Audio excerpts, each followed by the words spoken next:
Hello chess friends and welcome to Jozarov chess channel and welcome to an incredible game from the Champion Chess Tour Finals in 2023. In the semi-final stage of this amazing chess event, we had here really the clash of the titans. We had here the clash between Magnus Carlsen and Fabiano Caruana. So the concept of the semi-finals was like this. The players had to play 2 days of rapid chess. The first day ended with the win by Magnus Carlsen out of the 4 rapid games that they had to play. And in the second game, in the second day, the match ended with a draw, so the players had equal results, but then they have to play the so-called Armageddon game, in which Magnus Carlsen had 15 minutes on the clock and Fabiano Caruana had 10 minutes on the clock, and Magnus Carlsen had to win, of course, the game with the white pieces. Let's see now what happened. It was an incredible game. It shows also how accurate you have to be in this top GM level, how one tiny little inaccuracy can cost you the game. In my opinion, really spectacular game, but also really instructive game. Although this is a rapid time format, in my opinion, there are still many things that we can learn out of this amazing chess game played by these two top legends. So let's see now what happened. With the white pieces, Magnus opened with the move e4. Fabi's response was e5, knight to f3, knight to c6, bishop to b5. We had the Ruy Lopez and the Murphy defense, and after knight to f6, kingside castling, we have now the open Ruy Lopez. So here Fabi spiced it up a little bit in the beginning, of course, hoping to get an easy position out of the opening, to get an equal position, because as we mentioned in the beginning, here Fabiano Caruana only needed a draw with 10 minutes on the clock. Here after move knight takes e4, we have d4 opening the center. Fabi locks now, of course, the e-file, because in some lines the king could be in danger. Normal development here, and now king after rook to e1, b5, bishop to b3, and now d5, fixing simply the knight on e4, keeping again all of the files locked in the center of the board. Magnus takes out now finally the pawn back here on e5. We have bishop to e6, controlling the d5 square, and now after move c3, Magnus is also controlling now the d4 square. We have castling by Fabi, and now h3, prophylactic idea here by Magnus, not allowing to get pinned here by some ideas with bishop to g4. Queen to d7 by Fabi. In some lines, of course, this move could be dangerous. Maybe there are some tactical possibilities with bishop to h3 followed with queen to h3. Bishop to c2, Magnus hits now the knight on e4, and now Fabi plays the correct move, I think, here. Rook to d8 is not doing anything with this knight, because here Magnus cannot simply take the knight on e4, because in this tactical sequence it seems so that maybe black is winning, black is losing a pawn, but here after rook to e1, bishop to f3, g takes f3, knight to e5, this would be a devastating position here for white. Fabi would then have the pawn back. The pawn structure is messed up here of white, so the rook activity by white is better. All the pieces are still here on the starting score. Lack of development here by white. Not a good position, of course, here for white. So that's why after rook from a to d8, Magnus continues now the pressure against the knight in a different way. Knight to d2, we have knight takes d2, and now queen to d2. Here, if you take with the bishop on d2, then d4 is very unpleasant to handle. The knight is coming into the game. The heavy artillery is doing many things here on the d file, so that's why queen to d2, the correct choice here by Magnus Carlsen. After bishop to f5 by Fabi, Magnus simply takes. Bishop takes f5, queen to f5, and now Magnus goes and plays a certain theoretical novelty. I would say this move has not been played so far in chess history. At least I'm not seeing games in the database in this particular line. In chess history, this move has been played, but I think Magnus really played the better choice. Here, if white would have played, for instance, the move knight to d4, then the issue is after knight takes d4, c takes d4.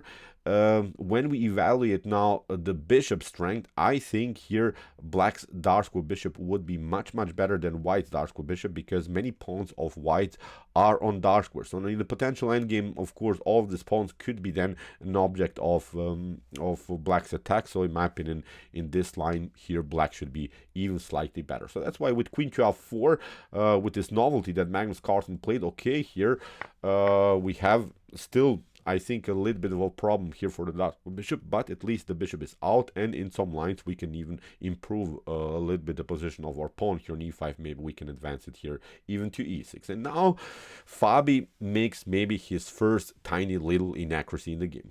Here Fabi played the move d4, which seems tempting, and it's a normal move to get rid of your, I would say, maybe even weak pawn in the center of the board.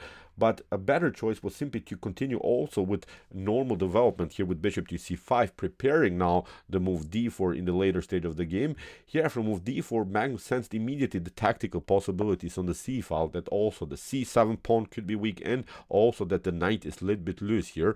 It's not protected by any pawn, so Magnus sent some blood immediately because of this inaccuracy by Fabiano Caruana. We have d takes c3, rook to c3. The problem again here for black is that in this line you cannot play bishop to b4, because Magnus probably would have simply immediately taken the knight on c6, and in this line white would then continue with two minor pieces against the rook with better activity. The rook is very active here, so again not a good continuation here for black. So that's why after rook to c3, Fabi tried with knight to b4, and now after rook takes c7, Magnus grabs the pawn.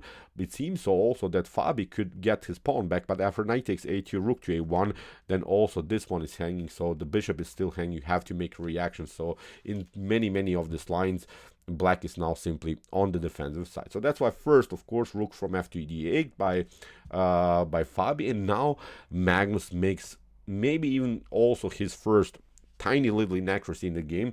Here Magnus played now the move bishop to g5. Attacking simply the bishop seems tempting, seems like it's releasing the pressure here really in the game, but a better choice was here an amazing bishop to d2. This move would be very tricky, because many tactics couldn't have happened, because for instance probably maybe black would have continued with knight to d3, then we play something like rook to e2, and the problem is now you cannot take out the pawn on b2 here, because you get this one. A rook takes e7, rook takes e7, and now bishop to b4 is again winning two minor pieces for the rook. This is not working. Or you could try here maybe rook to c8 instead of knight takes b2. But again, after rook to c8, rook takes c8, bishop to e3 solves, I think, all of the positional problems again here for white. Not a good continuation anymore here for black.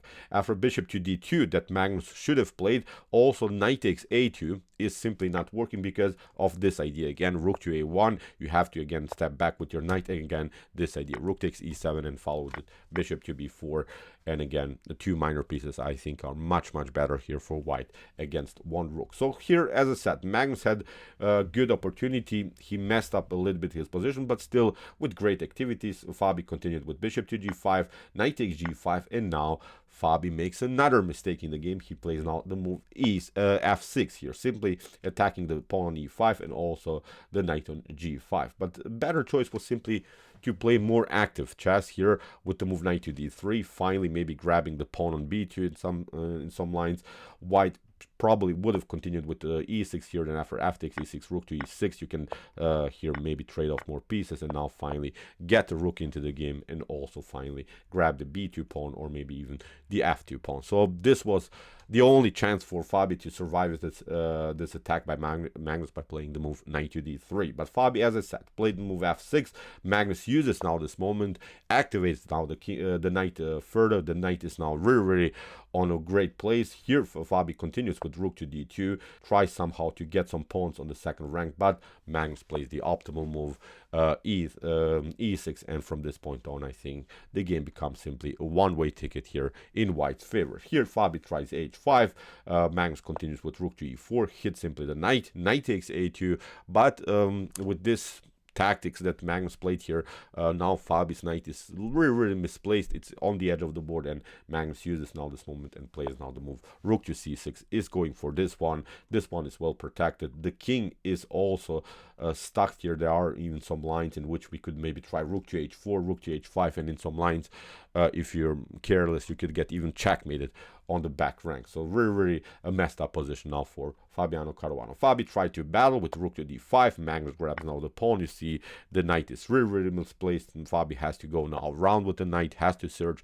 for at least some kind of a square for this piece. Rook to d6 by Magnus. We have rook to c5, rook to d7, pushing the rook further, of course also preparing in some lines to push the e pawn further. We have knight to b3. Fabi is desperately now to trying to find some good scores for the piece, and now knight to d6, messed up really position here for Fabi. This pawn is rolling, the knight is supporting now.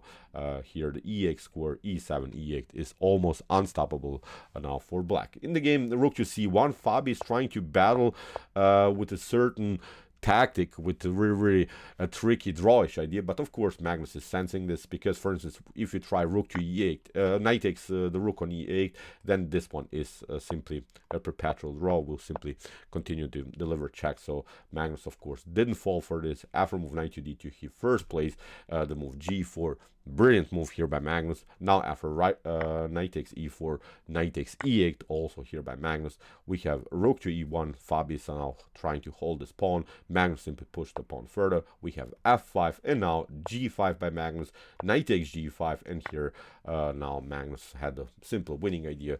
Maybe just for fun, for the end of this video, you can pause the video and try to see now the winning idea here for white. White moves and wins the game. What would you do now in this particular position? Okay, obviously the winning idea is here knight takes g7, and from in this particular position Fabiano Caruana resigns. So what's the issue? Of course, if you take then e8, the promotion comes with a check. Even if you get the king closer again, this piece is well protected by the knight. There's a check, and again it's game over here for black. So great game by Magnus Carlsen. Magnus played here almost the optimal game. The only inaccuracy that the Stockfish engine didn't like was this move bishop to g5, where white still had an equal position, but Fabiano Caruana made too many inaccuracies, and Magnus Carlsen is now in the finals of this amazing chess event, where he's playing against Vasily, so who also outplayed Nodirbek Abdusatorov in the semifinals of this beautiful chess tournament. So okay, I hope that you enjoyed this game. Really great game here by Magnus. Incredible how he can play such a almost perfect game in fast time formats, but we are used to see, of course, Magnus playing really strategic but also tactical brilliances in faster time formats. Incredible game it was for sure.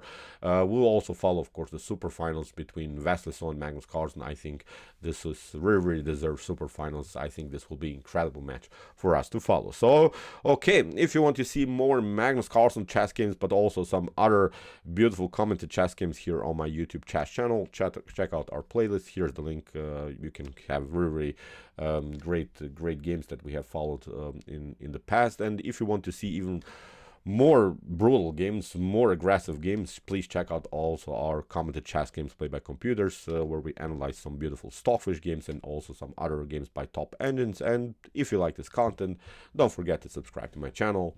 See you soon with some more videos, and what do we say? Chess is the best, of course.